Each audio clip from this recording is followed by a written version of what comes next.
thought maybe I'd share with everybody are some things that I've kind of discovered through the years with Hannah.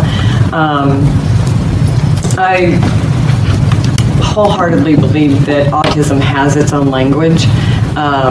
And Hannah and I, even just a few weeks ago, had a situation come up that we discovered that again. You know, she and I were having a bit of a disagreement. And I was the one that said, okay, Hannah, Mom needs a minute. And which upset her very much. And I just said, I still need a minute. So I actually went out on our deck, and a few minutes later she came out. And I was so proud of her for this because it was amazing. She said, Mom, do you know what that means to me when you say you need a minute? And I said, no.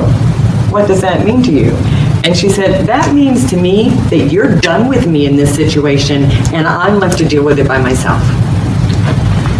And I was amazed that she said that. And I was like, oh my God, that is not what I mean at all. That just means I'm getting frustrated. I don't want to say the wrong thing or do the wrong thing. And so I just need a minute to calm myself down, you know, so that we can then continue on with our communicating. And so we've decided, we haven't done it yet, but we've decided we're actually going to make a chart in our home with my language, my husband's language, and Hannah's language. And we're going to put, you know, what one thing means to me and what it means to Hannah and what it means to my husband. And I just think that's a great idea so that we can really learn how we're misunderstanding each other and how those issues come up. And because issues like that, they can escalate so fast. So that's one thing. One of the other things I realized with Hannah is that I would say probably at least 95% of the time when she acts like she's angry, she's not really angry. She's afraid. And that was just a huge discovery for me in working with her, because then, I mean, it's a whole different route that you're going to take to deal with that, you know. So I just thought I would pass that along. And then the last two things that I really just kind of wanted to emphasize that have worked so well for Hannah is positive reinforcement, positive reinforcement, positive reinforcement.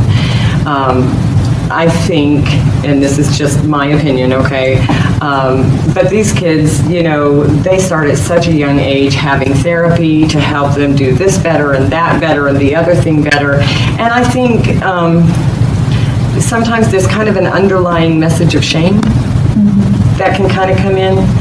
And if we're always pointing out what they need to do better, you know, are they growing up with a sense of feeling like I'm not good enough, you know, and let's face it, none of us want that for our kids, you know, and there's a lot of power in words.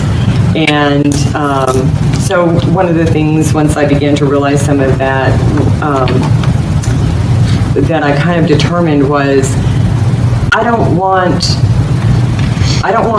the world to tell Hannah who she is. I don't even want the school to tell Hannah who she is.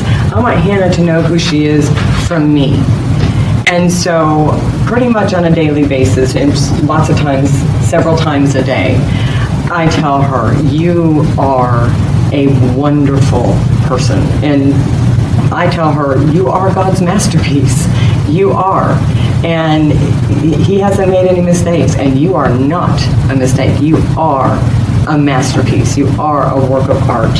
And anybody who has you in their life, they're blessed.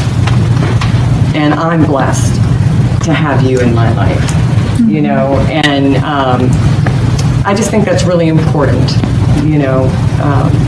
Let your kids know who they are to you and help them identify for themselves who they are. I think that's just a huge, huge key. So,